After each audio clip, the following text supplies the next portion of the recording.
Entonces vamos a dar comienzo a nuestra tercera webconferencia para el curso Sistemas Dinámicos, código 243005 para el periodo académico 1601 del año 2024. Esta webconferencia corresponde a la fase 3 de nuestro curso. Es la segunda fase del momento de evaluación intermedio, que se denomina Fundamentación Teórica para el Diseño del Proyecto, Modelado Matemático del Sistema. Entonces, como su nombre lo indica, en este desarrollo lo que vamos a hacer es enfatizar en todo el modelado matemático de un sistema dinámico y pues acá vamos a trabajar un ejemplo en particular. Esta actividad se va a desarrollar de manera colaborativa, es decir, entre los 5 o 3 integrantes que forman parte del grupo colaborativo. Es la actividad que contiene mayor peso evaluativo. Tenemos 130 puntos para esta actividad. Bueno, esta y la siguiente, que es el componente práctico, en esta tenemos 130 puntos y es una actividad que se desarrolla desde el pasado jueves 14 de marzo hasta el próximo miércoles 17 de abril del año 2024. Tenemos exactamente 5 semanas para el desarrollo de esta actividad. Y en ella vamos a trabajar el resultado de aprendizaje número 2, que se denomina construir los modelos matemáticos de sistemas dinámicos con el fin de evaluar criterios de estabilidad, conociendo su comportamiento transitorio y estacionario.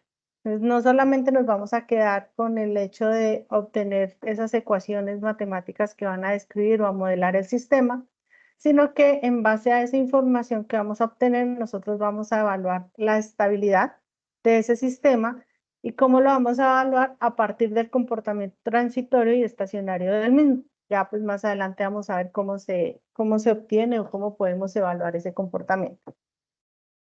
Para este desarrollo vamos a tener un desarrollo individual y un trabajo colaborativo, pero más que todo están enfocados en el trabajo colaborativo.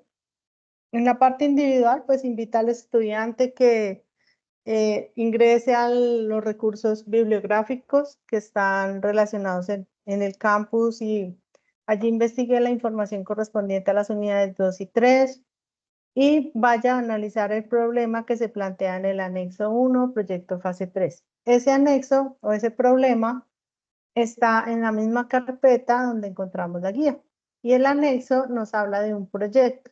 Él acá nos hace una introducción, nos dice que la compañía donde usted trabaja adquirió un nuevo equipo y el equipo corresponde a una prensa conformada por un cilindro neumático de simple efecto, controlado por una válvula direccional 3-2 vías con accionamiento eléctrico y retorno de muelle.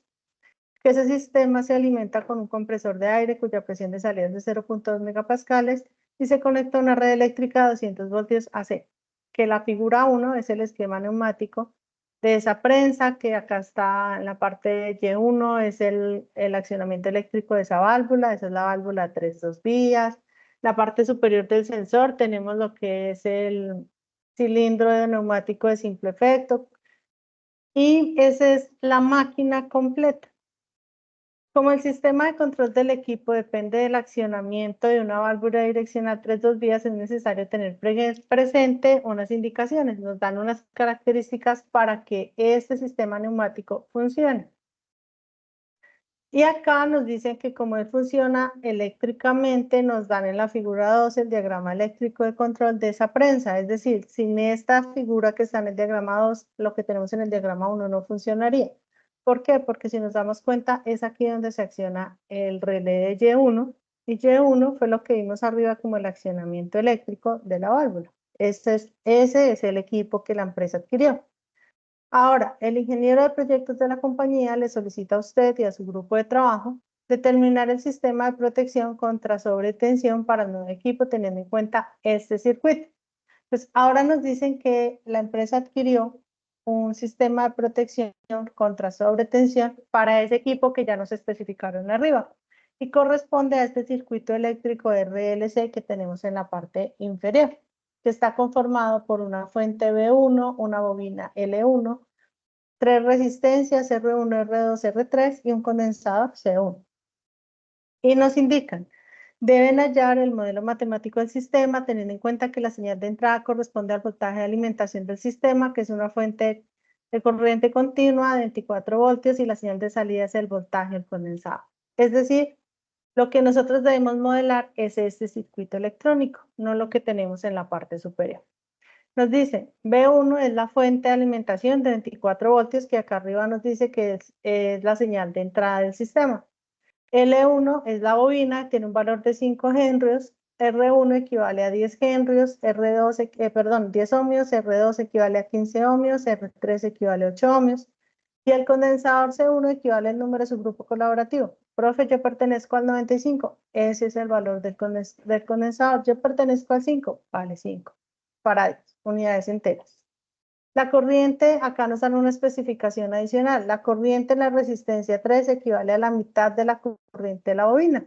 ¿Cuál es la resistencia 3? La resistencia que tenemos intermedio entre las dos mallas del circuito y nos dicen es la mitad de la corriente que circula a través de la bobina. Que la entrada es el voltaje de la fuente B1 y la salida es el voltaje del condensador CO. Ese es el problema que nosotros vamos a resolver. Entonces, listo, ya ustedes de manera individual leen el problema, lo analizan. Estamos hablando de un circuito de RLC, van y miran qué ecuaciones se necesitan, qué leyes físicas se requieren. Y empieza el trabajo colaborativo. El trabajo colaborativo consta de 5 etapas o 5 actividades. La primera de ellas es aplicar los principios físicos y matemáticos que se requieran para obtener el modelo matemático del sistema al anexo 1 por medio de ecuaciones diferenciales. ¿Cuál va a ser el entregable? Todo el desarrollo matemático que nos lleva a obtener las ecuaciones diferenciales. Luego de obtener esas ecuaciones diferenciales, vamos al segundo punto, que es aplicar la transformada de Laplace al modelo matemático del dominio del tiempo, o sea, que obtuvieron acá arriba, para obtener la ecuación que representa la función de transferencia del sistema dinámico en el dominio de la frecuencia y evaluar la estabilidad del sistema. ¿Qué nos toca hacer acá? Aplicarle Laplace a estas ecuaciones diferenciales, hacemos todo el desarrollo matemático, obtenemos una única ecuación que se llama función de transferencia y con ella vamos a evaluar la estabilidad de ese sistema. Ya vamos a ver qué es eso y cómo lo hallamos. Luego de eso nos dice determinar comportamiento transitorio y estacionario una vez tengamos la función de transferencia. Ya terminamos de hacer eso. Ahora les dice representa el sistema dinámico por medio de espacios de estados. Realizan eso y luego viene la quinta parte, que es la consolidación de las actividades que ustedes realizan y generan el documento a entregar. El documento que van a entregar nuevamente es un único documento por grupo colaborativo, se debe entregar en formato PDF, que debe contener portada, objetivos, el desarrollo matemático para obtener las ecuaciones diferenciales, el desarrollo matemático para obtener la función de transferencia, el desarrollo matemático requerido para el análisis transitorio y estacionario del sistema, las ecuaciones de espacios de estados, conclusiones y referencias bibliográficas. Eso es lo que deben entregar. ¿Cómo están distribuidos esos 130 puntos de la actividad? La primera parte corresponde a los principios físicos y matemáticos para obtener las ecuaciones diferenciales. El primer desarrollo tiene un total de 25 puntos. Luego, obtener la función de transferencia. Con eso también tienen 25 puntos. Luego viene el análisis del comportamiento transitorio y estacionario. 25 puntos, en las ecuaciones de espacios de estados, 25 puntos y ahí completamos 100. Nos quedan pendientes 15 y esos 15 están, perdón, 30 y esos 30 están distribuidos de dos maneras. 15 puntos equivalen al informe que van a entregar que esté completo y los otros 15 al desarrollo colaborativo. Ya pues desde la actividad pasada les había comentado cómo es el tema del desarrollo colaborativo, si el estudiante por alguna razón, si los compañeros no están participando, el estudiante perfectamente puede indicar allí que va a desarrollarlo de manera individual, pero si se dan cuenta, tiene que entregar todo el desarrollo. Si dice yo solamente a entregar ecuaciones diferenciales, pues solamente va a tener 25 puntos. No vaya a estar esperando que se le dé el 100% de la nota cuando el estudiante solamente está entregando una parte. Se le acepta el trabajo individual siempre y cuando pues cumpla con la condición de entregar todo el contenido. ¿Alguna pregunta respecto a la guía?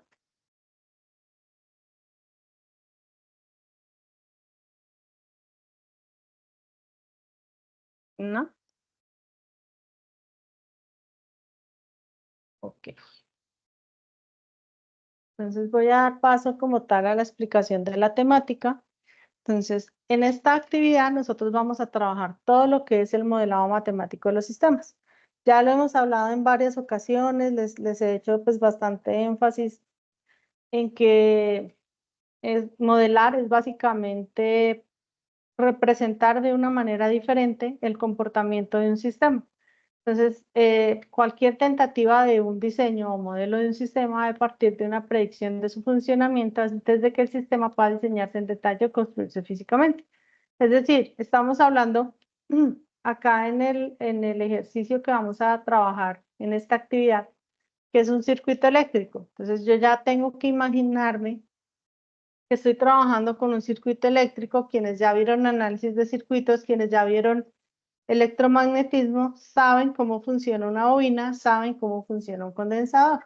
Entonces ya tienen que estar haciendo como esa remembranza de cómo funcionan esos elementos, que si estoy hablando de un circuito eléctrico, sé que tengo que remitirme a unas leyes físicas que muy seguramente en la consulta se dieron cuenta que estamos hablando de lo que es la ley de Ohm y las leyes de Kirchhoff, y de ahí parte todo ese análisis. Entonces básicamente eso es lo que nos dice que nosotros pues tenemos que partir de una idea o de lo que esperamos obtener de un sistema cuando lo vayamos a modelar. Y esa predicción pues se basa en un modelo matemático, una aproximación en base a ecuaciones. Entonces, lo que vamos a hacer es básicamente obtener un modelo y hacer el análisis de la respuesta que va a tener ese sistema o esa ecuación que obtuvimos por medio de ecuaciones diferenciales cuando estamos hablando del dominio de tiempo, funciones de transferencia cuando estamos hablando del dominio de la frecuencia, y espacios de estados, ecuaciones de estado cuando estamos hablando de espacios de estados. Pero hay una condición: para que yo pueda modelar un sistema por medio de ecuaciones diferenciales, que es lo que se conoce como modelado en el dominio del tiempo, el sistema tiene que ser invariante en el tiempo, tiene que ser un sistema lineal. ¿Qué significa eso? Que sea una ecuación diferencial lineal de coeficientes constantes. ¿Por qué necesitamos que sea de esta manera? Porque si nosotros la vamos a hacer un procedimiento matemático y la vamos a aproximar a un comportamiento real, necesitamos garantizar que con instantes de tiempo ella no vaya a generar cambios significativos. Acá tenemos dos ecuaciones. La primera aparece como invariante en el tiempo y la segunda aparece como variante en el tiempo, es decir, que sí va a cambiar. ¿Cuál es la diferencia? Ambas tienen derivada y ambas dependen del tiempo. Pero si se fijan en la primera con respecto a la segunda, en la segunda nos aparece una ecuación con coseno de 2t. Es decir, esta variable t que tenemos acá dentro de una función trigonométrica hace que este sistema sea variante en el tiempo, obviamente porque a medida que va transcurriendo el tiempo, pues ese coseno de 2t nos va a estar dando un dato diferente. Mientras que en la parte superior nosotros lo único que tenemos es la x o la derivada. Entonces, eso es lo que hace que un sistema sea variante en el tiempo. Cuando tenemos un sistema variante en el tiempo, se habla de una ecuación diferencial lineal, pero variante en el tiempo. Eso pasa cuando tenemos acá, por ejemplo, funciones con ecuaciones con funciones trigonométricas, cuando tenemos logarítmicas, ya sea logaritmo base 10 o logaritmo natural, cuando tenemos exponenciales, cuando tenemos radicales, cuando tenemos fraccionarios, también aplica cuando son variantes en el tiempo. Entonces, eso es lo primero que nosotros debemos determinar, que cuando vamos a hacer un análisis matemático de un sistema, tenemos que llevarla a la forma de la ecuación diferencial lineal de coeficientes constantes, que es una ecuación invariante en el tiempo. Y ellas son las que se conocen como ecuaciones diferenciales ordinarias, que por sus siglas se reconocen como las EDO. Las famosas EDO son las ecuaciones diferenciales ordinarias, que son las ecuaciones lineales con coeficientes constantes. ¿Por qué nosotros hacemos eso? Porque vamos a partir de un sistema que nosotros tenemos físicamente, que lo conocemos, que ya nos dijeron que es un circuito eléctrico, como el ejemplo que vamos a trabajar en el curso, o lo que nos indiquen que es un control de temperatura, que estamos hablando de una válvula, que estamos hablando de un motor DC, la planta que sea. Nosotros debemos partir de que lo primero que tenemos que obtener es ese modelado en el dominio del tiempo, es decir, esas ecuaciones diferenciales ordinarias. Para de ahí ya poder obtener el modelo en el dominio de la frecuencia y el modelo en espacios de estados. Entonces, como base tenemos que partir de las ecuaciones diferenciales ordinarias. Para ello nosotros vamos a trabajar con los sistemas LTI. Los sistemas LTI son los sistemas lineales invariantes en el tiempo. Por eso se llaman LTI, por eso hago énfasis de que tenemos que garantizar que se trate de sistemas lineales invariantes en el tiempo. ¿Por qué lo trabajamos con ellos? Porque vamos a evaluar su comportamiento ante diferentes señales de entrada, es decir, les vamos a modificar o le vamos a dar diferentes tipos de señales en la entrada y de acuerdo a eso se pueden generar controladores analógicos o digitales, que pues ya ustedes lo van a ver más adelante en otros cursos, pero que nos permiten garantizar una mejoría en el funcionamiento de ese sistema. Pues básicamente, ¿qué es lo que nosotros hacemos acá en el curso? Y lo reitero, ya los había comentado, nosotros lo que vamos a hacer es obtener esos sistemas lineales invariantes en el tiempo, para que después se puedan procesar. ¿Qué necesitamos de esos sistemas? Que deben estar descritos por una ecuación diferencial lineal con coeficientes constantes, siempre. Eso no puede cambiar. Siempre responden de igual forma ante el mismo estímulo. Es decir, si usted le da una variación a la entrada de 1 voltio, ese mismo voltio lo debemos ver reflejado a la salida.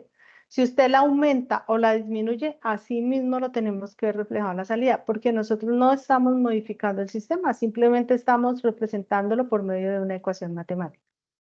¿Qué adicional cumplen con el teorema de superposición? Esa es una parte muy importante. El teorema de superposición, pues simplemente lo que nos indica es que una sola solución particular de una ecuación en un determinado tiempo nos puede generar una solución parcial de ese sistema. Entonces, acá está el ejemplo. Nos da una solución 1 que nos dice que es menos 4x al cuadrado, y que la solución particular de ella es menos 16x al cuadrado menos 24x menos 8. Y nos da otra opción, o en otro tiempo, se evalúa esa misma ecuación en otro tiempo y nos dice que es menos 4x al cuadrado más 2e, más e a la x, perdón. Pues básicamente lo que hace es que la superposición es igualar las ecuaciones y generar una respuesta. Eso es básicamente lo que hace el sistema. La superposición, perdón. Cuando nosotros hablamos del dominio del tiempo, bueno, antes de pasar allá, tenemos preguntas. ¿Alguien tiene alguna duda? ¿O vamos bien hasta el momento? Bien, profesor, ahora. Ok, perfecto, gracias, Tani. Entonces, bueno, continuemos. Estábamos hablando que lo primero que vamos a hacer es el modelado en el dominio del tiempo. Para ello, vamos a trabajar con ecuaciones diferenciales. Entonces, las ecuaciones diferenciales nos permiten obtener una clasificación. Esta clasificación es según el orden de la ecuación diferencial. ¿Cómo lo obtenemos? Primero existen los sistemas de orden cero. Los sistemas de orden cero nos indica que no presentan derivadas y hace relación a sistemas únicamente disipativos. Miremos la parte inferior izquierda. Nos habla de una ecuación. Y de t es igual a k por x de t. ¿Tenemos o no tenemos derivada?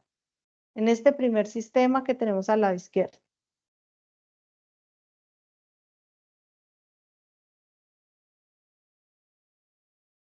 ¿Qué dicen ustedes? ¿Tenemos o no tenemos derivada?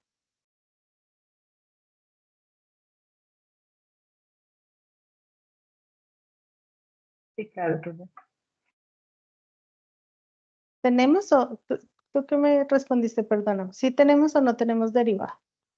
En esta primera, En- y de t igual a k por x de t. No, en eso no. No, en esa no tenemos derivada. Tenemos que la ecuación y o la variable y es igual a k, que podría ser una constante, por x de t, que es la que cambia en el tiempo, pero no tenemos una derivada. Este sistema ya se conoce como un sistema de orden cero. ¿Por qué? Porque no tiene derivada. Entonces, eso ya nos dice que es un sistema de orden cero. Miremos la segunda opción. Nos dice que son los sistemas de primer orden. Presentan una sola derivada y adicional esa sola derivada es de orden 1. El término asociado a la misma se relaciona a un elemento acumulador de energía. Entonces, miremos la segunda ecuación. A sub 1 por la derivada de y con respecto al tiempo más a sub 0 por y es igual a x de t. Acá sí aparece una derivada, tenemos una sola derivada de y con respecto al tiempo, y adicional, esa derivada es de orden 1. ¿Cómo sabemos que es de orden 1? Porque no tenemos exponente. Entonces, este segundo ejemplo es un sistema de segundo orden o de orden 2. Perdón, de primer orden o de orden 1. Ahora sí, hablamos de los sistemas de segundo orden o de orden 2. Entonces, acá puede ser que presenta una derivada y esa derivada está de orden 2, o puede o no tener derivada de primer orden en la ecuación y el sistema posee dos elementos acumuladores. Ahí es donde estaría la otra opción, que tenemos dos elementos que son acumuladores o almacenadores de energía y ellos nos dan como la relación de que vamos a tener un segundo orden. Y el ejemplo lo tenemos acá en la ecuación que está en la parte inferior de la derecha, porque hablamos de una derivada segunda de y con respecto al tiempo, más A1 por la derivada de y con respecto al tiempo, más A0 por y. Entonces ya nos apareció una segunda derivada y adicional a la segunda derivada, pues es de orden 2. Ahí se habla de un sistema de segundo orden. Y nos aparece una cuarta opción que son los sistemas de orden superior. Sus derivadas son de orden igual o superior a 3. Es decir, que acá, digamos, en vez de haber tenido derivada segunda, hubiéramos tenido derivada tercera o derivada cuarta. No se dice sistema de tercer orden o sistema de cuarto orden, sino se dice sistema de orden superior. Entonces, las ecuaciones diferenciales nos brindan esta información y como lo dice acá, el sistema posee elementos acumuladores. Entonces, ya sabemos que si nos dicen su ecuación es de segundo orden, ya tenemos que hacernos como la idea de que estamos hablando de elementos acumuladores. Hasta aquí, preguntas. ¿Vamos bien?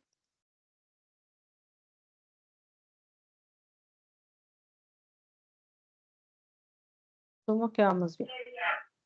Todo bien, profe. Vale, gracias. Entonces vamos a mirar, bueno, ya lo habíamos visto de hecho, en la webconferencia pasada vimos que los sistemas mecánicos pues trabajan como mecánicos traslacionales o mecánicos rotacionales. Y se determinan de acuerdo a lo que establece la segunda ley de Newton, que la aceleración en cualquier cuerpo rígido es directamente proporcional al desequilibrio de fuerza que actúe sobre este y inversamente proporcional a la masa del cuerpo. Que si estamos hablando de los sistemas traslacionales, pues hablamos de sumatoria de fuerzas, y si hablamos de los sistemas rotacionales, hablamos de sumatoria de torques.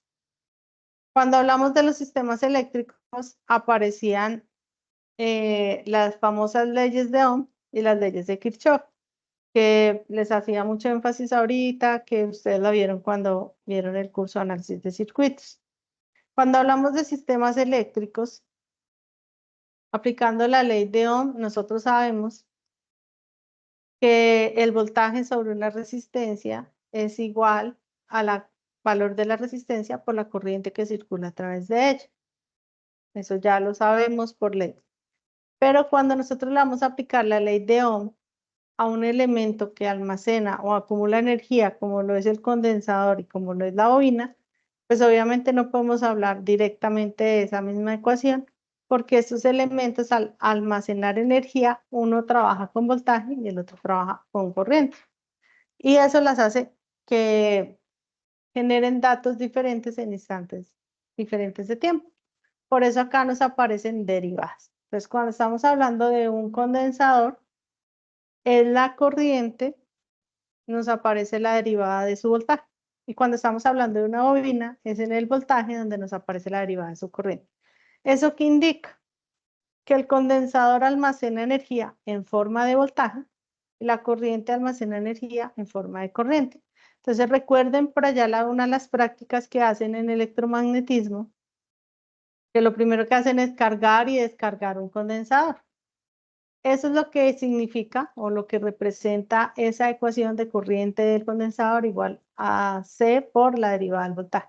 Él almacena el voltaje, ustedes lo conectaban a la fuente y al desconectarlo, si la fuente era de 5 voltios, él quedaba cargado con los 5 voltios y de manera paulatina empieza a entregar esos 5 voltios hasta que ya cae a 0. Y con la bobina no se trabaja con el voltaje, sino se trabaja con la corriente, pero tienen exactamente la misma función, guardar ese o almacenar ese tipo de energía. Entonces, cuando nosotros trabajamos con sistemas eléctricos, tal cual se analiza un circuito eléctrico como si estuviéramos haciendo análisis de circuitos, hacemos exactamente lo mismo. Lo primero de ello es definir cuántas mallas y cuántos nodos tiene un circuito seleccionado y nombrarlas. Acuérdense que en análisis de circuitos les enseñaron los métodos de análisis por mallas y por nodos que parten de las ecuaciones de Kirchhoff. Entonces, lo primero que hay que hacer es eso. Analice su circuito, mire cuántas mallas, mire cuántos nodos tiene. Luego obtenga las ecuaciones correspondientes para cada una de esas mallas y para cada nodo que obtenga. ¿Qué es lo ideal? Que todo quede en términos del voltaje del condensador y la corriente de la bobina. ¿Por qué? Porque son las variables que nos van a quedar en términos de derivadas, porque ya vimos que son voltaje, el condensador almacena voltaje, la bobina almacena corriente. Por esa razón, esas son las variables en las que debemos garantizar que nos queda nuestra ecuación. Y luego obtener las ecuaciones diferenciales que correspondan, o sea, hacer todo el análisis matemático que se requiera. Para esto, acá pues se señala en rojo una información que es importante que ustedes deben tener presente. No hacer circuito abierto o cortocircuito en el condensador o la bobina, teniendo en cuenta que la fuente de alimentación del circuito es una fuente de corriente continua. Muy seguramente, cuando vimos análisis de circuitos, nos enseñaron que para poder analizar un circuito y yo lo estaba alimentando con una fuente DC, podía hacer cortocircuito con la bobina o circuito abierto con el condensador. Pero acá no, porque si hacemos eso, estamos eliminando el elemento que necesitamos, que es el que nos va a dar la derivada. Entonces, por esa razón, no lo vamos a analizar de esa manera. No se puede analizar el voltaje o corriente en el condensador y la bobina como si fuera una resistencia. Ya lo vimos acá, ya entendimos por qué, si partiendo de la ecuación nos dice que no lo podemos analizar como una resistencia porque ellos almacenan energía. Y tampoco vamos a usar la ecuación de voltaje en el condensador que depende del valor de la carga del mismo. ¿Por qué? Porque la idea es quedarnos dentro de estas variables y no irnos a una ecuación de carga para generar una variable de más. Entonces, esto es importante que nosotros lo tengamos claro siempre. Porque les voy a explicar un ejercicio que es muy similar al que ustedes tienen allá en el anexo. La idea es que ustedes pues también sepan interpretarlo y pues trabajemos como en el mismo sistema que se les está solicitando. Cuando nosotros tenemos este sistema eléctrico que tenemos en la parte superior izquierda de la diapositiva, ¿me pueden indicar por qué solo hay un nodo A? ¿Por qué solo estoy relacionando un nodo?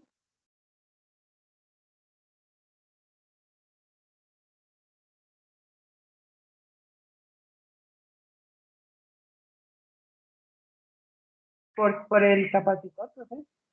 Solo hay un capacitor, ¿sí? No necesariamente. Que está como conectándose a tierra.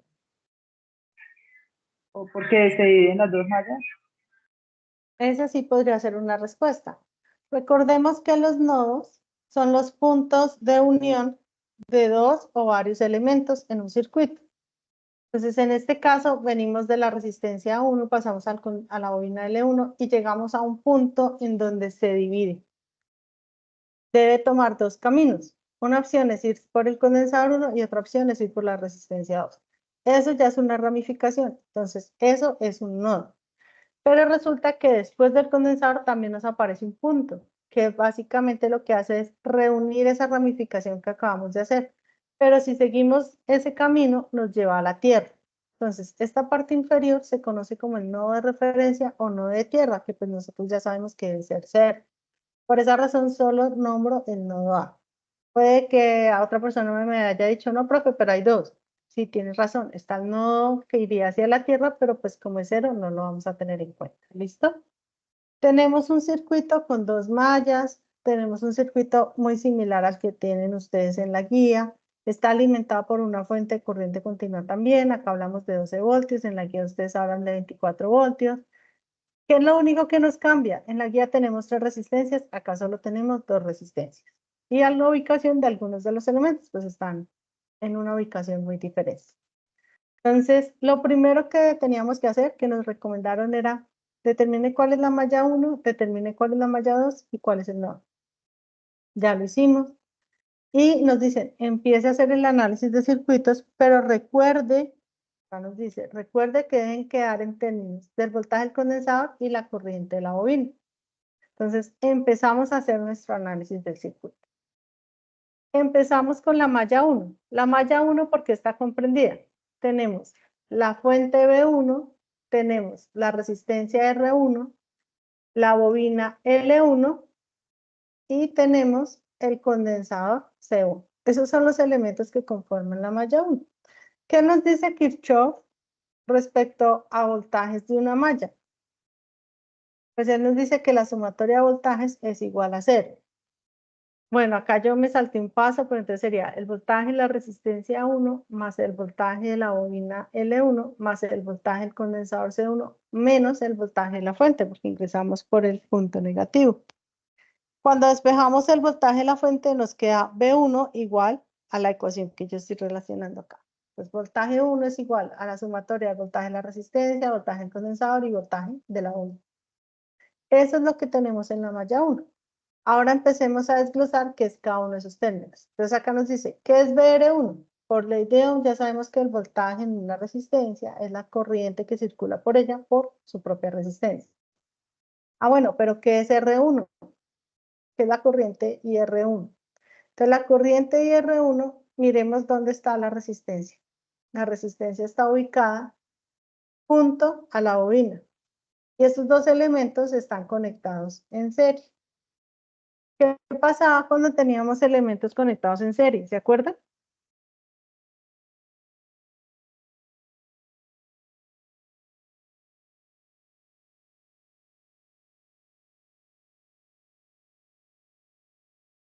Que su corriente es la misma.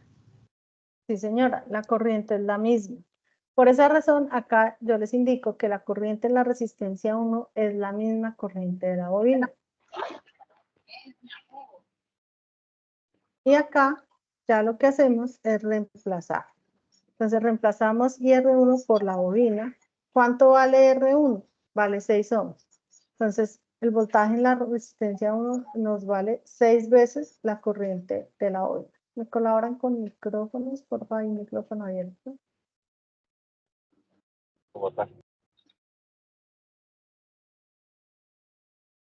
Listo. Ya tenemos cuánto vale el voltaje de la resistencia 1.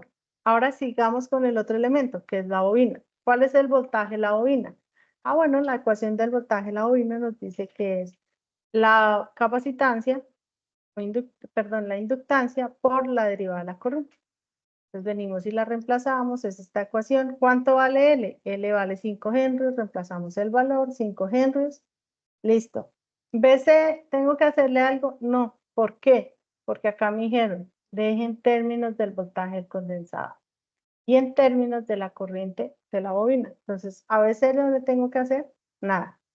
Vengo y reemplazo, ¿a qué equivale? BR1 vale 6 veces la corriente de la bobina, PL 5 veces la derivada de la corriente. ¿Y ya cumplí la condición que me solicitaron? Sí, porque tengo todo en términos del voltaje del condensador y la corriente de la bobina. Ahora me dice acá, despejar la derivada de la corriente. ¿Por qué? Porque pues lo que me interesa son las derivadas. Entonces tengo mi ecuación, le despejo la derivada de la corriente, simplemente es, este 5 está multiplicando a la derivada, pues va a pasar al otro lado al igual a generar la función contraria. Si está multiplicando la función contraria, ¿cuál sería? Dividir. Entonces, 1/5 de B1 menos 6/5 de IL menos 1/5 de BC. Y esto es nuestra primera ecuación, que corresponde a la malla 1. Listo, ya tenemos la malla 1. Ahora debemos pasar a la malla 2.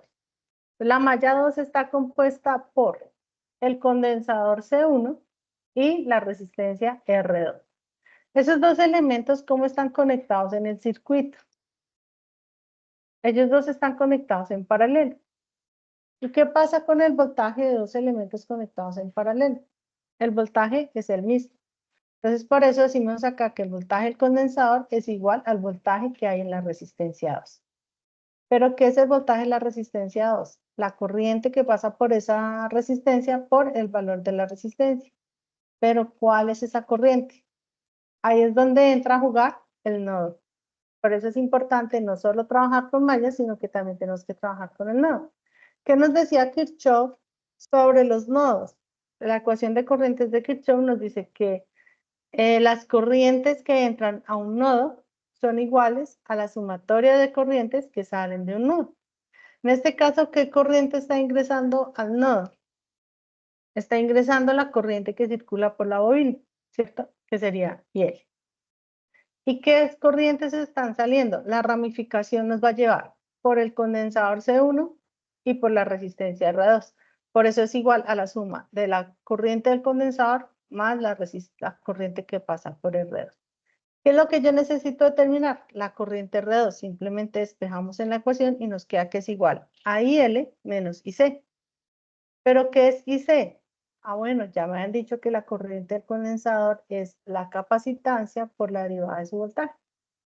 Y ese es el valor que están reemplazando acá.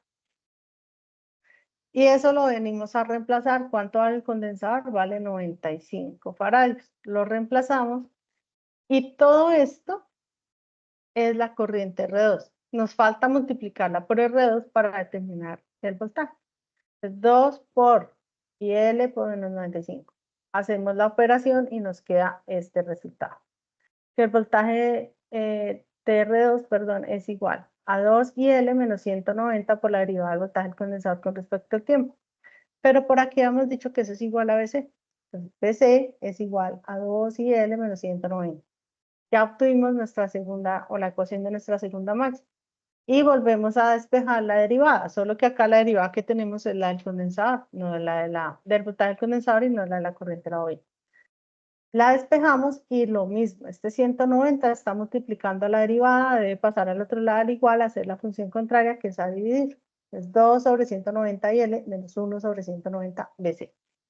Esas son las dos ecuaciones diferenciales que representan o modelan matemáticamente este circuito eléctrico. Ahora bien, si ustedes van a desarrollar el del anexo 1, pues también tienen que hacer un procedimiento muy similar a lo que acabamos de hacer, analizar ese circuito, y deben obtener dos ecuaciones. Una que equivale a la corriente de la bobina, a la derivada de la corriente de la bobina, perdón, y el otro equivale a la derivada del voltaje del condensador. ¿Alguna pregunta hasta aquí?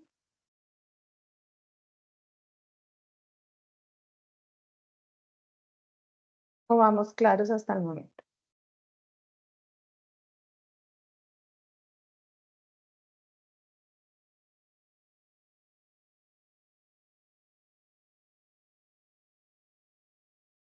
Ok. Bueno, entonces continúo. Ya obtuvimos las ecuaciones diferenciales y las ecuaciones diferenciales es modelar un sistema en el dominio del tiempo. Al principio les dije, necesitamos obtener las ecuaciones diferenciales para pasarlo a otro tipo de modelado. Ahora vamos a trabajar en el dominio de la frecuencia. Para trabajar en el dominio de la frecuencia, vamos a tener que utilizar la transformada de Laplace. La transformada de Laplace es un término que ustedes empiezan a conocer cuando en el curso de señales y sistemas. Que básicamente, ¿qué es lo que hace la transformada de Laplace?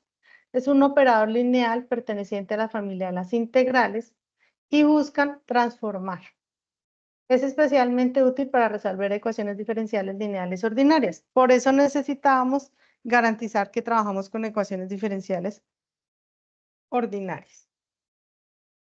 Entonces, básicamente, como lo pueden ver acá en la ecuación, la transformada de Laplace es una integral. Y esa integral lo que va a permitir hacer es cambiar esa derivada que nosotros obtenemos en las ecuaciones diferenciales, pero la vamos a cambiar, la vamos a integrar y al momento de integrarla nosotros vamos a trabajar con la frecuencia. Ya no vamos a hablar de derivada en el tiempo, sino vamos a hablar de frecuencias. Y en las frecuencias lo único que cambia es que ahora aparece, sale la t del tiempo y ahora aparece la s. Y la s es la frecuencia y es una variable compleja, que equivale a ρ más j omega. Es decir, cuando nosotros aplicamos transformada de Laplace, lo que hacemos es convertir de tiempo a frecuencia, pero entramos al plano complejo. Eso es lo que hacemos nosotros cuando trabajamos con transformada de Laplace. Y básicamente, ¿qué es lo que hace Laplace? Laplace lo que busca es convertir ecuaciones diferenciales lineales, que en teoría diríamos es que desarrollar una ecuación diferencial no es tan sencillo, pero lo que queremos hacer es obtener una solución de una ecuación algebraica simple. Entonces lo que hacemos es pasar una ecuación que veríamos algo compleja en términos de derivada, pero la vamos a llevar a su expresión algebraica. ¿Cómo lo hacemos? Aplicando la transformada. Y esa transformada ya tiene una serie de reglas. Yo no voy a entrar en lo que corresponde toda la aplicación de la integral, para eso pues ustedes Todo esto es un procedimiento que ustedes van a evaluar una integral entre 0 e infinito y van a obtener un desarrollo matemático. Eso se supone que pues se trabaja con el curso de señales y sistemas. Nosotros partimos de una serie de reglas que ya están previamente definidas, que obviamente para llegar a ellas hay un proceso matemático que es lo que están viendo o vieron en señales y sistemas. Pero nosotros hacemos énfasis en esta regla particular que aparece acá en la parte inferior. Esta regla particular es la que nos indica cómo transformamos una derivada. Entonces nos dice, usted tiene una derivada de una función en el dominio del tiempo, derivada sencilla de una función en dominio del tiempo o derivada de orden 1. Y le va a aplicar Laplace. Miren lo que encontramos de respuesta. Lo que hace es convertir la derivada en la variable s, que es la representación en la frecuencia. Volvamos que estamos hablando de planos imaginarios. ¿Listo? Variables complejas. Entonces, esto es lo que pasa. ¿Qué pasa si es una derivada de orden 2? Pues si a la de orden 1 le apliqué Laplace y me generó la letra S, si estamos hablando de orden 2, nos va a generar S, pero elevado al cuadrado. Si fuera una derivada de orden 3, tendríamos S elevada al cubo. Orden 4, S elevada a la 4. ¿Sí? Esa es la regla, simplemente eso es lo que nosotros vamos a utilizar acá para el curso. Y eso es pues básicamente lo que nosotros estamos representando acá, lo que les estaba comentando. Tenemos derivada de orden 1, R, y este puntico sobre la I es una derivada. Entonces nos queda S por RI. Luego nos aparece LI doble puntico, es decir, estamos hablando de una derivada de orden 2. Por eso acá nos aparece S cuadrado. Y así sucesivamente, ¿listo? Acá hay un ejemplo. Nos dicen, tiene una ecuación diferencial de la derivada de la corriente en la bobina que es igual a 1/3 del voltaje de entrada menos 10 veces la corriente de la bobina menos el voltaje del condensador. Y le vamos a aplicar Laplace. Le aplicamos Laplace a toda la ecuación. Y aplicar Laplace a toda la ecuación es como las operaciones matemáticas que nosotros conocemos desde primaria, que aplicarle a toda la ecuación es lo mismo que aplicarla de manera individual a cada uno de los términos que la comprende. En este caso, le aplicamos Laplace a cada término. Tenemos 3 términos, 1/3 de B1, menos 10 y L, menos BC. Es que 1/3 estaba por fuera, ya acá lo dejé por dentro, pero estaba por fuera, por eso acá nos aparece 1/3 en todos los términos, ¿listo? Acá me quedó solamente en un término. Y acá simplemente en el último dice que cuando usted le va a aplicar Laplace a un número constante, pues sigue siendo el mismo valor, porque solamente modifica cuando Laplace está hablando de una variable en el tiempo. Tenemos B1, aunque es del tiempo, no tenemos derivada, entonces sigue siendo B1, pero ya no hablamos del dominio del tiempo, sino hablamos del dominio de la frecuencia. Acá ninguna variable cambia, la única que cambia es la derivada. La derivada se convierte en la letra S. Y con la transformada de Laplace, ¿para qué lo hacemos? Nosotros, ¿para qué le aplicamos Laplace a las ecuaciones? Porque debemos obtener algo que se llama la función de transferencia. Entonces, la función de transferencia es básicamente la relación que existe entre la transformada de Laplace de la señal de salida y la transformada de Laplace de la señal de entrada. Recordemos que yo les he hecho mucho énfasis desde la primera webconferencia que acá importa mucho cuál es mi entrada y cuál es mi salida.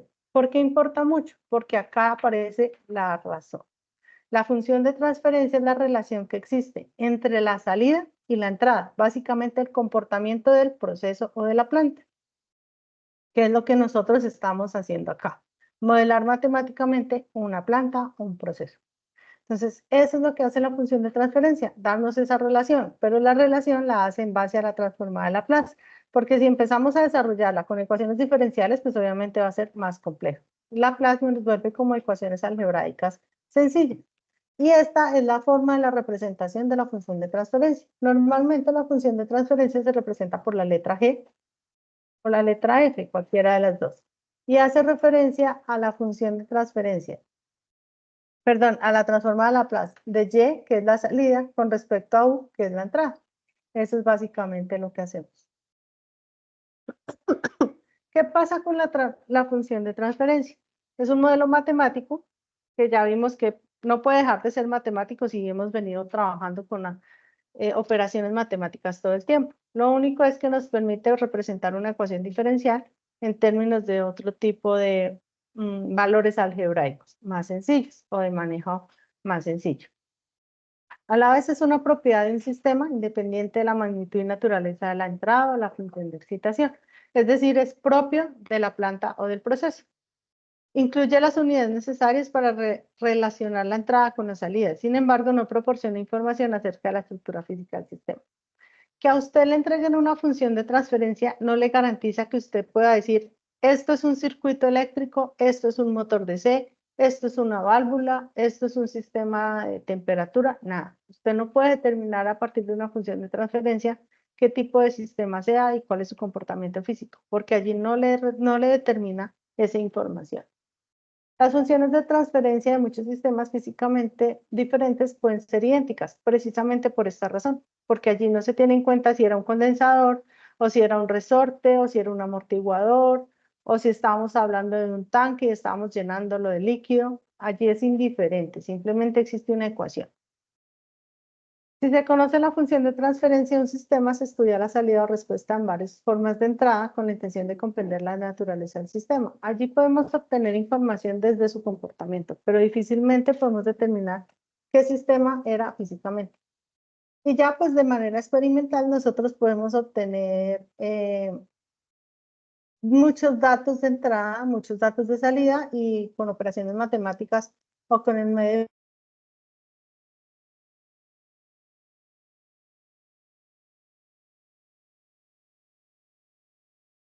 obtener de los polos y de la función de transferencia. Allí podemos obtener los polos ceros. Los polos y los ceros son dos variables que aparecen exclusivamente cuando trabajamos con funciones de transferencia. Y ellos nos brindan información de ese sistema. Entonces, las raíces del polinomio del numerador son los ceros. Entonces, todo lo que vamos a encontrar en el numerador de la función de transferencia son los ceros del sistema. Y en diferencia, lo que encontramos en el denominador son los polos. El orden del sistema se corresponde con el grado del polinomio del denominador. Es decir, la ecuación que encontramos en el denominador nos determina si el sistema es de primer orden, de segundo orden o de orden superior. Lo mismo que hicimos con la ecuación diferencial, pero ahora con una función de transferencia. ¿Eso qué significa? Entonces, acá tenemos el ejemplo 1. El ejemplo 1 nos habla de un sistema de primer orden, donde nos dice que tenemos una función de transferencia g de s y equivale a la constante k sobre tau s más 1. ¿Por qué es de sistema? Porque es un sistema de primer orden, porque la s tiene exponente 1. Por eso es un sistema de primer orden.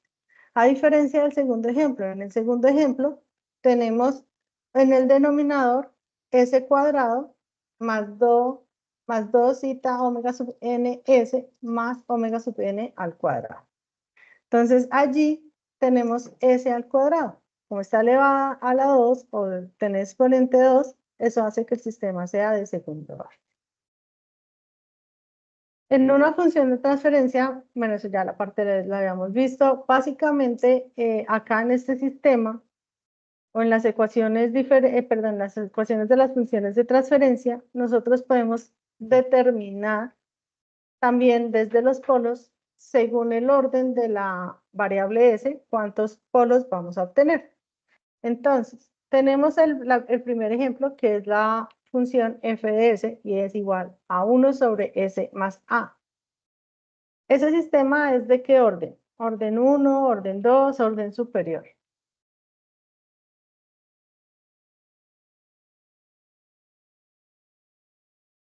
Orden 0. El de... Pero tenemos una S. Ah, Y sí. es De primer Orden orden. 1. de orden 1, sí señor. Entonces, al ser de orden 1, ya debemos saber que vamos a tener un solo polo. A diferencia del segundo ejemplo, que tenemos una S elevada al cuadrado. Eso ya nos dice que vamos a tener dos polos. ¿Por qué razón? Cuando ustedes algebraicamente van a resolver esta ecuación S más A, ¿qué tendrían que hacer? ¿Cómo resolvemos algebraicamente esa ecuación S más A para determinar cuánto vale S o qué posibles valores puede tomar S? ¿Recuerdan en álgebra cómo se desarrollaba ese sistema? Se mira la tabla de la transformada, profe. No. vuelvan a álgebra, trigonometría y geometría analítica. Cuando ustedes les decían, tenemos una ecuación y más 4, ¿cuánto vale y? ¿Qué tenían que hacer? Despejar. Despejar, ¿cierto? ¿Y cómo lo despejan? Simplemente pues igualan a 0 y ya dicen si estaba sumando pasa a restar, si estaba restando pasa a sumar. ¿Listo? ¿Cómo resolvemos un sistema cuando tenemos una s al cuadrado? ¿Se acuerdan cómo resolvíamos x al cuadrado más 2x más 1 igual a 0? ¿Qué teníamos que hacer? Factorizar. Tendríamos que factorizar o en su defecto utilizar la ecuación de la función cuadrática. Entonces, así empezamos nosotros a determinar. Y como ya sé que está al cuadrado, voy a tener dos posibles respuestas. Ahora les pregunto, este sistema que encontramos en la parte inferior es un sistema de qué orden? ¿Orden 1, orden 2, orden superior y por qué?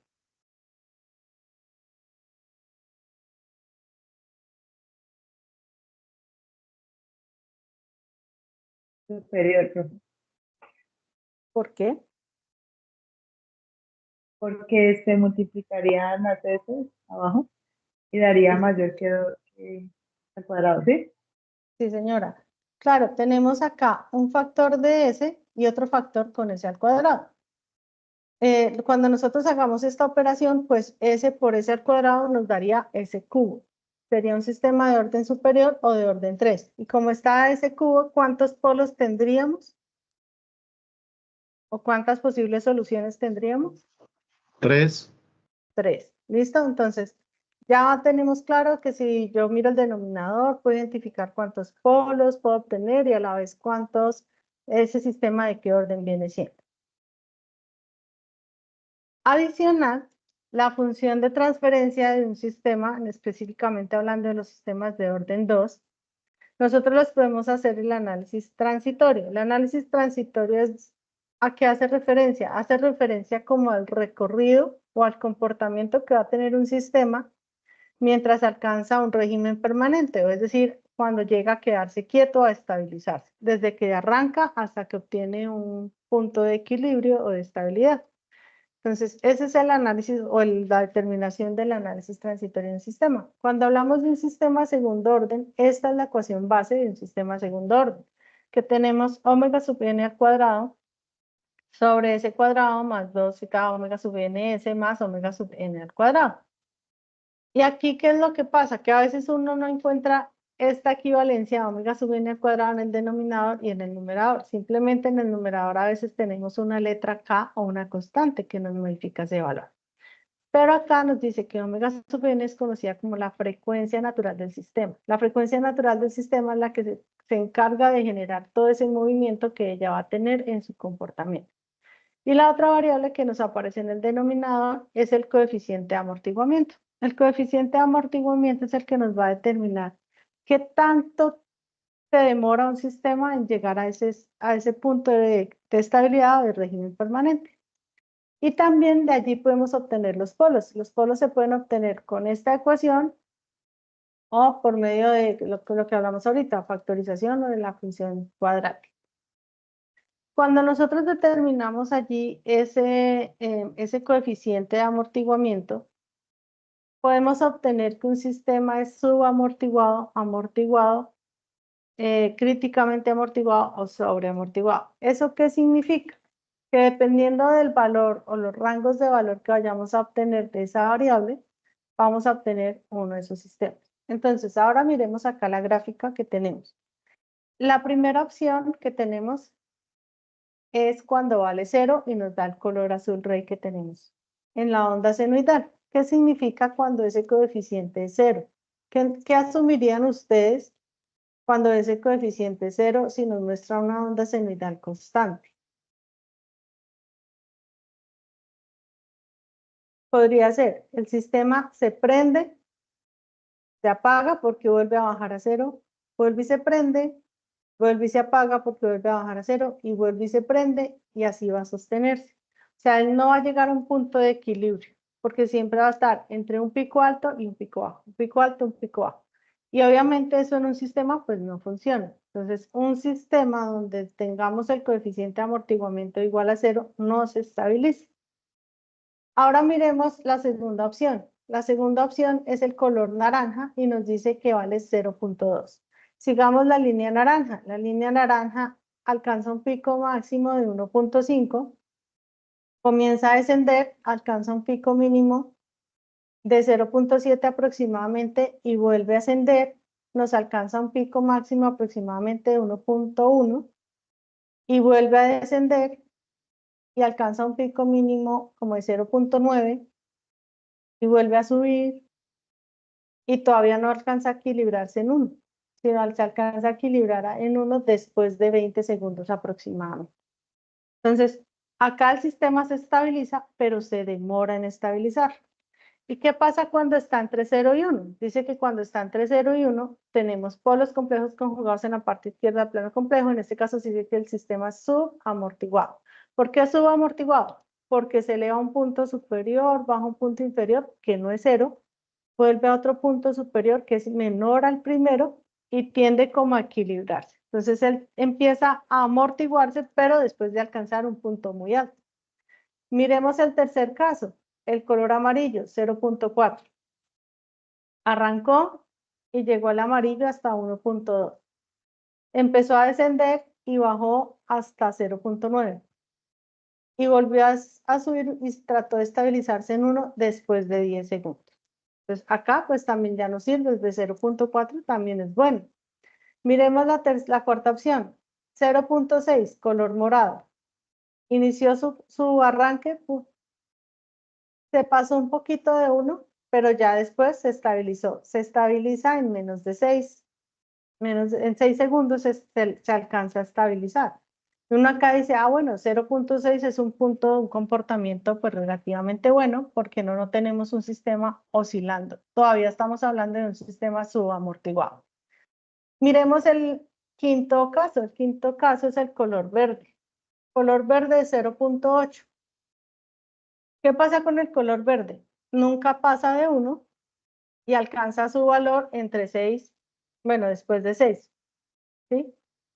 No, tal vez un poquito antes, como de 5 en adelante alcanza su punto de equilibrio.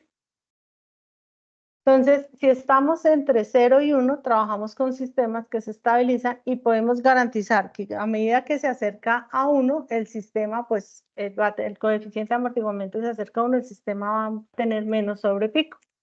Pero, ¿qué pasa cuando es igual a 1? Cuando es igual a 1, dice que el sistema es críticamente amortiguado. Miremos el caso del 1, un azul aguamarina. ¿Qué pasa? Se demora casi 8 segundos para estabilizarse, pero nunca tenemos un pico superior. Entonces, acá ya empieza uno a jugar. ¿Qué tanto me acerco a 1 o me acerco a 1? Miremos el último caso, color rojo, igual a 2. Dice que cuando es mayor que 1, el sistema se dice que es sobreamortiguado. Cuando es sobreamortiguado, va a llegar a estabilizarse, sí, pero mire que se estabiliza casi que con el sistema naranja. Se demora en estabilizarse, pero nunca vamos a tener un sobrepico. Entonces, acá ya cuando usted esté trabajando en control, ya se tiene que analizar qué es lo que yo quiero eliminar. Si me interesa que la respuesta sea rápida o si me interesa que no tengamos sobrepico. Entonces, esto nosotros lo podemos determinar matemáticamente y ahorita vamos a ver desde dónde partimos en el ejemplo. Hasta aquí estamos hablando de análisis transitorio. Si se dan cuenta es qué tanto me demoro en alcanzar un régimen de estabilidad. Y ahora nos aparece el análisis estacionario. Cuando hablamos del estacionario estamos hablando del teorema del valor final. Y básicamente lo que queremos es ver en qué punto se alcanza el régimen permanente. Y para ello nosotros trabajamos con el teorema de valor final. Teorema de valor final pues básicamente nos indica que vamos a hallar el límite cuando S tiende a 0 de la función de transferencia de mi sistema. Y se trabaja cuando estamos hablando con un escalón unitario como señal de entrada. Entonces, para eso vamos a ver el ejemplo partiendo del mismo circuito electrónico que acabamos de modelar matemáticamente en el dominio de tiempo que teníamos dos ecuaciones. Estas son las dos ecuaciones que hallamos ahorita. Y nos dijeron, su entrada es el voltaje de la fuente, su salida es el voltaje del condensador. Recordemos que cuando vamos a hallar la función de transferencia es vital saber cuál es la entrada y cuál es la salida. Y volvemos a aplicar todo el paso a paso que vimos. Cogemos nuestra primera ecuación, le aplicamos Laplace a cada término de manera independiente. Recordemos que las constantes pues no se ven afectadas cuando aplicamos Laplace y obtenemos una ecuación 3. Recordemos que la única variación es que la derivada se convierte en una letra S. Y lo mismo hacemos con la segunda ecuación, que era la derivada de la corriente, dividimos cada uno de los términos, le aplicamos Laplace a cada término, sacamos las constantes y obtenemos la respectiva ecuación. También en términos de la variable S. Acá ya tenemos que determinar la función de transferencia. Para determinar la función de transferencia se debe tener presente cuál es la salida del sistema, porque las ecuaciones deben quedar en términos de las variables de entrada y de salida únicamente. Entonces recordemos que nos dijeron, entrada, voltaje de la fuente, salida, voltaje del condensador. Acá, entrada, voltaje de la fuente, salida, voltaje del condensador. Les pregunto, ¿cuál es la variable que no corresponde a entrada ni salida? Entonces, entrada, voltaje de la fuente, salida, voltaje del condensador, voltaje del condensador, voltaje del condensador. Pero hay la IL. IL es la variable que no es ni entrada ni salida. ¿Y qué hacemos con ella? Se debe despejar esa variable en una de las ecuaciones y la reemplazamos en la otra ecuación. Entonces volvamos a álgebra. Tomamos la ecuación 4, que es esta, y vamos a despejar la corriente de la bobina. Entonces, este término menos 6/5 de IL está al lado derecho, lo vamos a llevar al lado izquierdo del igual y pasa con signo contrario. Pasa como más 6/5. Voy a dejar que todos tengan denominador 5, entonces simplemente acá multiplico 5S y L para cancelar ese 5 que está en el denominador y queda una ecuación 5S y L más 6 y L igual a B1 menos BC. Pero necesito factorizar IL porque eso es lo que quiero, despejarla. Entonces la factorizo y me queda IL factor de 5S más 6, al otro lado al igual, no le hemos modificado, y la despejo. Esto está multiplicando, va a pasar a dividir y este es el despeje de IL. ¿Para qué la despejo? Si la despejé en la ecuación 4, voy a ir a reemplazarla en la ecuación 3. Entonces esta es mi ecuación 3 y voy a reemplazar IL en la ecuación 3. Pero acá voy a hacer primero una operación. Tengo este menos 1 sobre 190 BC, lo voy a pasar, está al lado derecho del igual, lo voy a pasar al lado izquierdo, pasa con signo positivo, que es este de acá. Lo mismo, garantizamos que tengan ambas expresiones el mismo denominador, multiplicamos por 190, cancelamos el denominador y nos queda 190S por BC más BC igual a 2IL. ¿Qué necesito reemplazar? IL. Entonces, reemplazo IL, que era B1 menos BC sobre 5S más 6. Como va multiplicada por 2, queda 2B1 menos 2BC sobre 5S más 6. Este 5S más 6 se está dividiendo, pasa al otro lado al igual a multiplicar, que es lo que hago acá en este último paso. Y tenemos que hacer la operación. Entonces rompemos estos paréntesis y nos queda 5S por 190S, nos queda 950S cuadrado. ¿Por qué? Porque S por S da S cuadrado.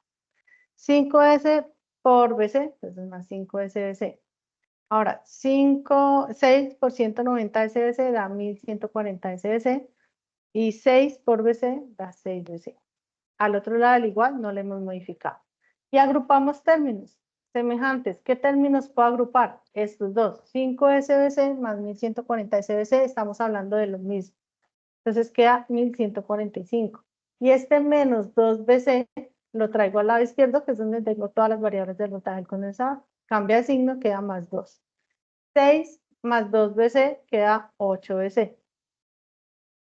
Y acá factorizamos el voltaje del condensador. Voltaje del condensador, factor B, 950S cuadrado más 1145S más 8. ¿Por qué lo estoy factorizando? Porque recordemos que la función de transferencia es relación de salida versus entrada. Entonces la salida es el voltaje del condensador, que es la letra Y, y la entrada es el voltaje de la fuente, que es la letra U. Las vamos a reemplazar. Donde estaba voltaje del condensador vamos a poner Y, y donde estaba voltaje de la fuente vamos a poner U. Y recordemos que esta es la forma que tenemos de la función de transferencia. Entonces, este 950s cuadrado más 1145s más 8 está multiplicando a y. La pasamos al otro lado igual a la función contraria, entonces pasa a dividir. Y ahora esta u de s está multiplicando al 2 y la necesitamos es debajo de y, pasa a dividir al otro lado. Mi función de transferencia es igual a esto. 2 sobre 950s cuadrado más 1145s más 8. Y esta es la función de transferencia que modela en el dominio de la frecuencia ese circuito electrónico. ¿Para qué la hallamos? Ahora hagámosle el análisis transitorio. Entonces, para el análisis transitorio, recuerden que habíamos hablado que teníamos una ecuación base de un sistema de segundo orden. Omega sub n al cuadrado, bueno, todo eso. Y eso es igual a la ecuación que nosotros venimos trabajando. Entonces dice, el primer paso es garantizar que el término que acompaña a la variable s al cuadrado es la unidad. Porque si nos damos cuenta, la ecuación base no tiene nada multiplicando al s cuadrado.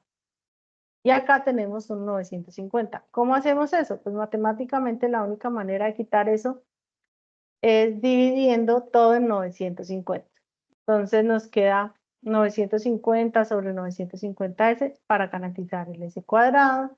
1145 sobre 950 nos da 1.2s y 8 sobre 950 nos da 0.08.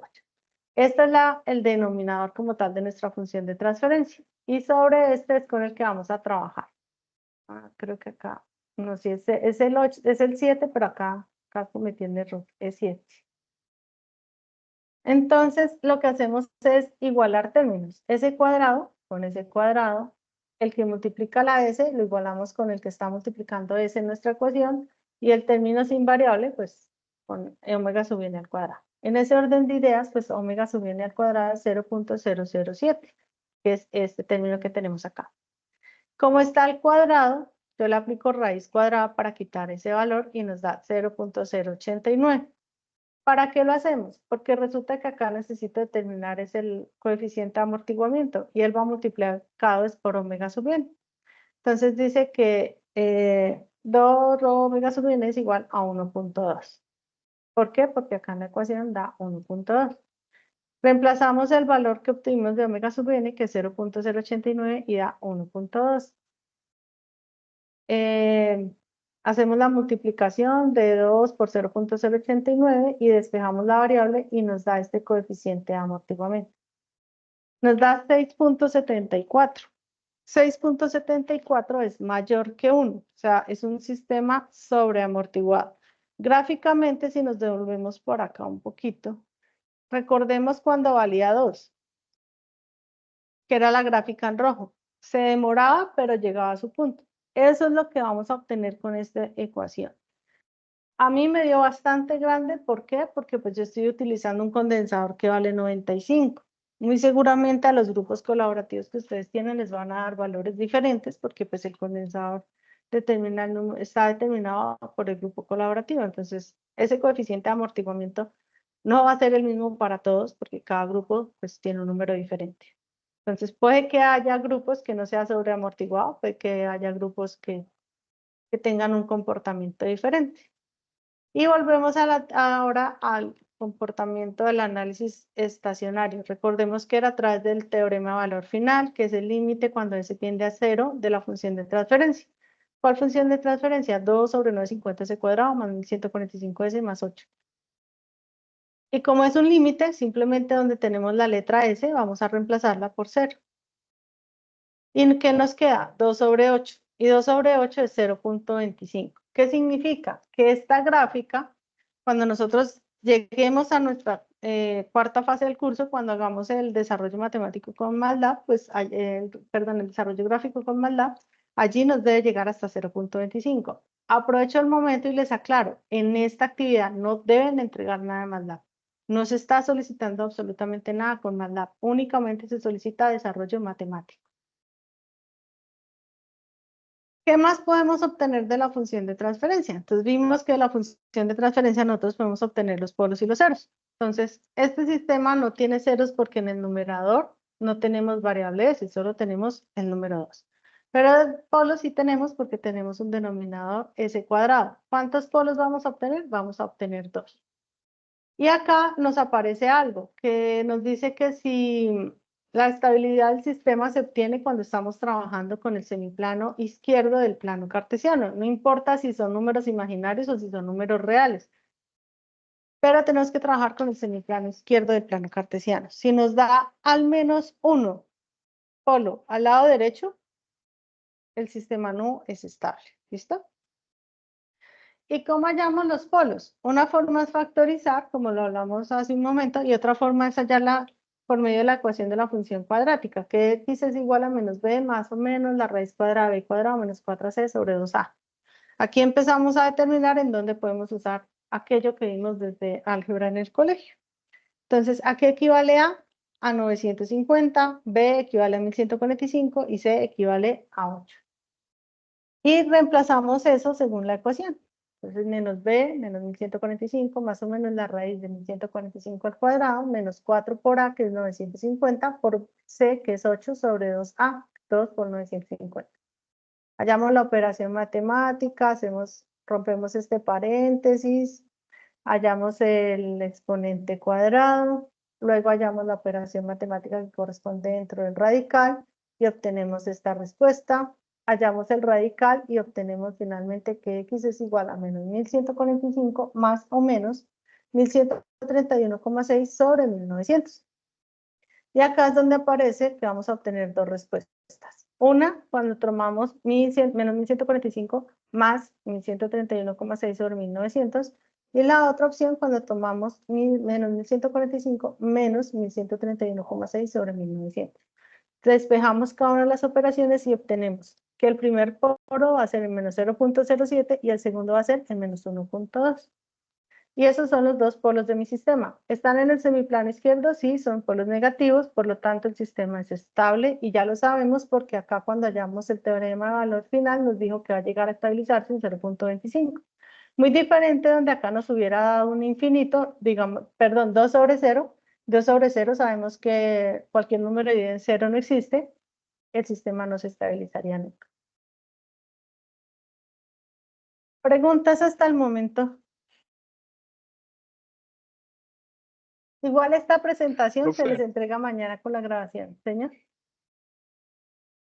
Era eso, sí, la presentación. Gracias, profe.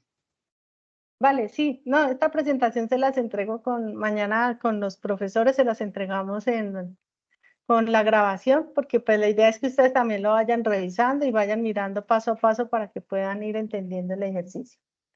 Y ya por último nos aparece el tercer tipo de modelado. El tercer tipo de modelado matemático se conoce como modelado por espacios de estados. Entonces, básicamente surge que los sistemas hoy en día realizan tareas complejas y realizar tareas complejas significa que usted tiene múltiples entradas y múltiples salidas. Entonces, estos son los sistemas que normalmente se tienden a modelar por espacios de estados, pero no significa que si yo tengo una sola entrada y una sola salida no se pueda modelar, no, claro que se puede hacer. De hecho, pues hace un trabajo mucho más fácil y mucho más sencillo. Básicamente, pues se pueden modelar sistemas lineales o no lineales, no hay inconveniente, pero pues lo que se recomienda es que nosotros partamos de ecuaciones diferenciales ordinarias que ya hemos linealizado, que ya garantizamos que son lineales. Estos sistemas pues trabajan en base al comportamiento que se va analizando o que se tiene en cuenta cada cambio mínimo en el tiempo. Cada de esos cambios se llama estado del sistema. Entonces, aparecen tres términos que son como la base o la partida de esta representación y contamos primero con el estado. El estado indica que en un sistema dinámico es el conjunto más pequeño de variables que determinan el funcionamiento del sistema cuando se conocen dichas variables en un tiempo inicial. Es decir, partimos de un comportamiento inicial y de ahí empezamos a tomar la variación más pequeña o la más mínima que podemos tener. Y es la caracterización del sistema en cada instante del tiempo, básicamente. Entonces son como los cambios o los análisis de cambio que se tiene en un sistema cada instante de tiempo. Y de allí aparecen las variables de estado. Las variables de estado pues son las que representan esos estados. Es decir, si este cambio yo lo llamo X, la variable de estado pues va a ser la variable de X o el cambio de X, ya como yo la quiera determinar. Y pueden ser o no magnitudes físicas y se representan de forma matricial. Entonces acá ya empieza a darnos información de que acá empezamos a trabajar con matrices. Entonces recordemos, dominio del tiempo, ecuaciones diferenciales. Dominio de la frecuencia transformada de Laplace para obtener una función de transferencia. Y cuando hablamos de espacios de estados, ya tenemos que asimilar de que vamos a trabajar con matrices. Si estamos hablando de matrices, también aparecen los vectores. Los vectores, pues, es simplemente la representación n vectorial o matricial de estas variables de estado. Para ello nos aparecen estas dos ecuaciones que tenemos acá en la parte inferior.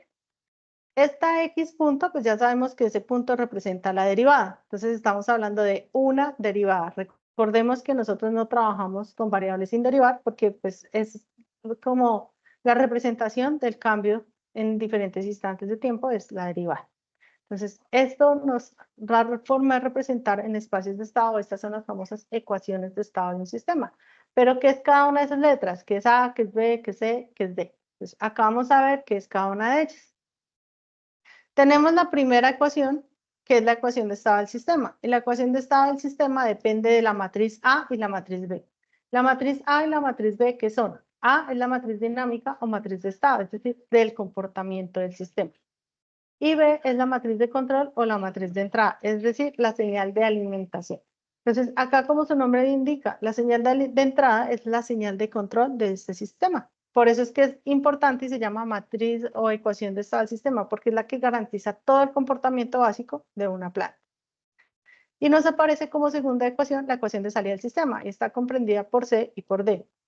C es la matriz de lectura o matriz de salida, y D es la matriz de paso, matriz de transmisión directa, es decir, todos los comportamientos que yo puedo obtener a la salida de mi sistema. Entonces, esas son las variables que nosotros tenemos que conseguir o averiguar o interpretar desde una ecuación. Esos espacios de estado se representan por medio de matrices o por medio de vectores, por eso les indicaba que dependía del número de variables. Si yo tengo una sola variable de estado, pues no tendría necesidad de representar por medio matricial porque es un único elemento. Si aparecen dos, tendríamos una matriz de 2 por 2.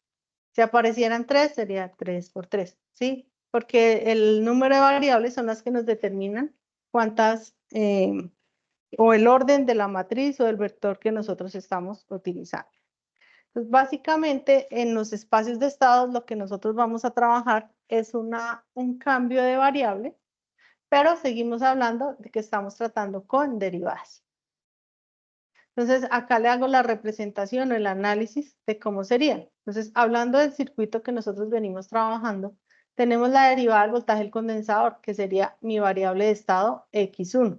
Y tenemos la derivada de la corriente en la bobina, que sería mi variable de estado X2. Por lo tanto, la variable sin derivar, que sería voltaje condensador o corriente de la bobina, vendrían siendo X1 y X2. Bueno, pero eso se ve un poco enredado. Pasemos al ejemplo y miremos qué significa modelar en espacios de estados. Básicamente se trata directamente sobre las ecuaciones que describen un sistema. Debemos partir de ecuaciones diferenciales. Permiten un estudio del comportamiento de las variables internas del sistema en dominio del tiempo y el estudio de relación entrada-salida y facilitan el estudio de sistemas de varias entradas y varias salidas. Debemos sí o sí partir de una ecuación diferencial cuando estamos hablando de este modelado matemáticamente. Entonces, partamos del ejemplo que venimos trabajando. Teníamos dos ecuaciones diferenciales, una de voltaje del condensador, una de la corriente de la bobina, y ya vimos que matemáticamente obtuvimos esta función de transferencia, que por ahora la vamos a dejar ahí. ¿Cómo paso yo los espacios de estado? Entonces, acá es muy importante el orden que nosotros vamos a manejar. Yo asumí que mi primera variable de estado es la derivada del voltaje del condensador. O bueno, la variable de estado es el voltaje del condensador. Que X1 punto va a ser ella, porque fue la que yo asumí como primera. Entonces, X2 va a ser la derivada de la corriente de la bobina. ¿Listo? Ese orden es importante. Se los explico acá de esta ubicación para que ustedes me entiendan que primero va la derivada del voltaje del condensador, luego la corriente de la bobina y que así internamente también ubico la ecuación. Primero lo que es voltaje del condensador y luego lo que es corriente de la bobina. ¿Qué significa? El primer término que yo voy a ubicar en la matriz es el término que acompaña la primera variable en la primera ecuación. ¿Cuál fue la primera variable que yo nombré? Voltaje del condensador. ¿En cuál ecuación? En la primera, que yo la ubiqué en la parte superior. ¿Qué número acompaña a esa variable en esta ecuación que tenemos acá?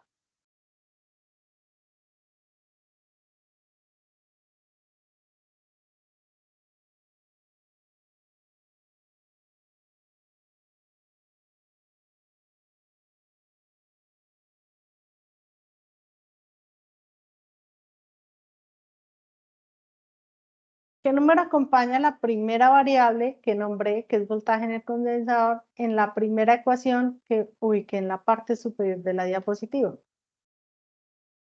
1 sobre 190. Menos 1 sobre 190. El signo no lo podemos omitir. Entonces, por esa razón aquí me apareció menos 1 sobre 190. Ahora me dice, vaya a ubicar el segundo término de la primera ecuación. ¿Qué número iría? 2 sobre 190. 2 sobre 190. Perfecto. Ahora me dice, vaya y ubique la entrada en su primera ecuación. La entrada no tiene, la ecuación, aunque yo puse en la parte superior, no tiene entrada. ¿Qué hacemos? Si no hay entrada, ¿qué número ubicamos o lo dejamos en blanco? ¿Qué tendríamos que hacer ahí? ¿Qué creen ustedes? Cero, porque el número cero es la representación de que no hay entrada en esa ecuación. Entonces, sí, señora, se representa con el cero. Ya ubicamos todo lo que es la primera ecuación. Ahora vámonos al segundo renglón y el segundo renglón lo vamos a tomar de la segunda ecuación que yo la ubiqué en la parte inferior. Primer término es el que acompaña al voltaje del condensador. ¿Qué número acompaña al voltaje del condensador en la segunda ecuación? ¿Un quinto? Menos un quinto. Bueno, Recuerden ok. que el signo es importante. ¿Listo? Entonces, por eso acá nos aparece menos un quinto. Segundo término de la segunda ecuación. ¿Qué número? Menos 6 quintos. Menos 6 quintos, sí, señor. Por eso acá aparece menos 6 quintos. Y esto que acabamos de hallar, esta primera matriz, es la matriz A. ¿Se acuerdan? La matriz de estado. Si se dan cuenta, son los datos de la ecuación. Por eso es la planta como tal. Esa es la ecuación de la planta. Esa matriz A es la más importante porque es la que representa su planta, su máquina, su proceso, su planta, lo que usted está modelando es esta matriz que acabamos de hallar. Ahora vámonos con el tercer término de la tercera ecuación, que sería lo que multiplica la entrada en nuestra segunda ecuación. ¿Cuánto sería ese valor?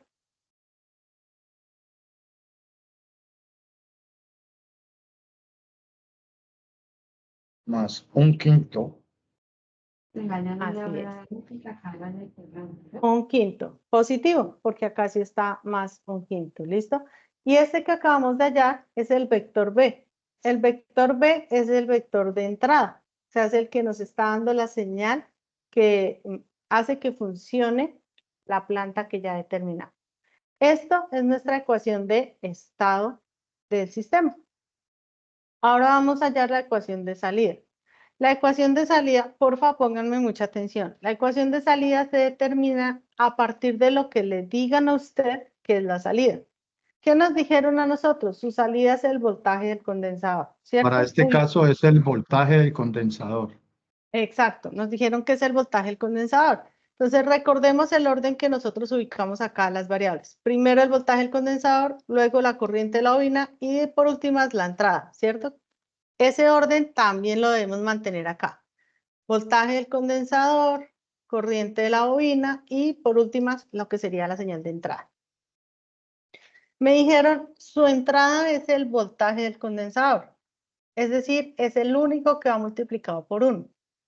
Los demás van multiplicados por 0. ¿Por qué? Porque no me dijeron que era voltaje del condensador más corriente de la bobina más la señal de entrada. O no me dijeron voltaje del condensador y señal de entrada, esa va a ser su salida. No, a mí me dijeron únicamente voltaje del condensador. Por lo tanto, las demás van con 0. ¿Qué dato iría acá en la primera variable? Iría el número 1. ¿Por qué? Porque es el que corresponde al voltaje del condensador. la primera variable de estado. En la segunda, ¿por qué va el número 0? ¿Por qué? Porque nosotros no teníamos corriente de la bobina en la salida. Y acá en la segunda parte de la ecuación, ¿por qué la entrada la multiplicamos por 0? Porque acá no nos dijeron que íbamos a tener una entrada conectada directamente a la salida. Entonces vuelvo y les reitero, lo más importante es que nos digan cuál es la salida. Alguien le puede haber dicho, su salida es 1/2 del voltaje del condensador. ¿Acá qué número iría? En vez del 1, iría 1/2. O alguien le pudo haber dicho, su salida es 3 veces el voltaje del condensador. En lugar del 1, iría el número 3. Por eso es importante que tengamos claro cuál es la salida, qué es lo que nos están pidiendo como salida. Y esta es nuestra ecuación de salida de este sistema o de este ejemplo que nosotros estábamos haciendo. Esto es todo el procedimiento para modelar matemáticamente un sistema dinámico. En este caso, si se dan cuenta, estábamos modelando un circuito RLC, pero por ejemplo, cuando llegamos acá, en ninguna parte dice tantas bobinas, tantos condensadores. O sea, acá arriba nosotros sí, para determinar la ecuación, sabíamos que teníamos una variable que se llamaba voltaje del condensador y corriente de la bobina. Pero si usted le entrega esta ecuación a alguien, si se dan cuenta, ahí no hay ninguna variable de voltaje del condensador ni corriente de la bobina por ninguna parte. Entonces, por esa razón, el modelado matemático, partimos de un sistema físico, de unas variables o leyes físicas, pero cuando ya modelamos, no tenemos relación como tal, no sabemos qué hay detrás de estas ecuaciones, sino hasta que hagamos la simulación y vamos a hacer la comparación. Por ahora no estamos haciendo simulaciones, les reitero, no estamos solicitando ninguna simulación de Proteus, de Multisim, no estamos solicitando nada con MATLAB, no tienen que hacer simulaciones con MATLAB, diagramas con MATLAB, no deben hacer nada con MATLAB, ni Proteus, ni Simulink hasta este punto de la actividad, solo modelado matemático. Esto es lo que ustedes tienen que hacer, tal cual el mismo desarrollo del ejemplo que se hizo acá con el circuito eléctrico de la web, es lo que ustedes tienen que hacer, pero con el que está en la guía. Para eso vamos a tener, hoy teníamos la web conferencia y vamos a tener un CIPAS. El CIPAS ya está creado en la plataforma, muy seguramente ya les debe estar apareciendo a ustedes para que se inscriban. El CIPAS consta de 2 sesiones. Las 2 sesiones están para desarrollarse, la primera en 8 días, que es el 26 de marzo, y allí se va a trabajar únicamente modelado en dominio del tiempo. Allí nos va a acompañar el ingeniero John Alexander Ramírez, y la segunda sesión se va a trabajar de hoy en 15 días, el 2 de abril a las 6 de la tarde, y allí vamos a trabajar el modelado en frecuencia y espacios de estados, continuidad a lo que van a trabajar con el ingeniero John en 8 días, y allí los voy a acompañar yo en 15 días. Entonces, esta información pues también la van a tener ustedes. Sin embargo, les reitero que en el campus, a ustedes acá ya les debe estar apareciendo dentro del curso, ya les debe estar apareciendo para que se inscriban a un CIPAS. Sin embargo, acá en encontrar CIPAS, ustedes pueden ingresar la escuela que es SBTI, el periodo académico que es 1701, 2024, 1601, y en el curso ponen el código 243005. Y acá ya les aparece el curso, el CIPAS que ya está creado en la plataforma, está la misma información que les acabo de presentar, y ustedes le dan clic en me interesa y luego confirmar. Y el día que se haga el CIPAS, pues allí también les vamos a dar una orientación nosotros para que nosotros podamos tener el listado de quienes participaron en caso tal de requerir algún acompañamiento particular con estas personas que participan y alguna asignación de puntos de requerirse. Pues normalmente quienes participan de estos espacios son personas que desarrollan las actividades, las entregan y muy difícilmente van a necesitar puntos, pero pues nosotros necesitamos generar ese listado para poderles asignar en caso que se requiera. Pero pues acá esta información también la van a tener ustedes. Mañana les compartimos la grabación y pues obviamente este documento. No sé si hayan preguntas o mientras tanto ustedes van a revisar el material. Recuerden que hay espacios para que se comuniquen con nosotros a través de Teams, que tenemos un grupo dedicado para el curso. Y que pues las dudas que vayan surgiendo, ustedes tienen los tutores que los acompañan en los grupos colaborativos. Y de mi parte, pues también estamos acá nosotros a través de Teams dispuestos a colaborarles o en las retroalimentaciones en los respectivos foros. No sé si hayan preguntas o si queda todo claro.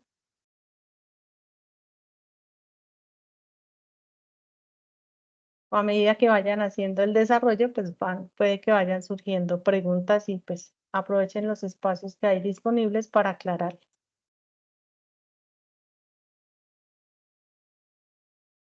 Bueno, chicos, creo que no hay preguntas, entonces agradecerles a ustedes su tiempo, su disposición para el desarrollo de la webconferencia y mañana les entregamos la grabación y el documento en los foros del aula, en el foro de noticias, en el correo interno del aula también. ¿Listo? Entonces que tengan una excelente noche. Muchas gracias por su tiempo y su participación. Que estén muy bien.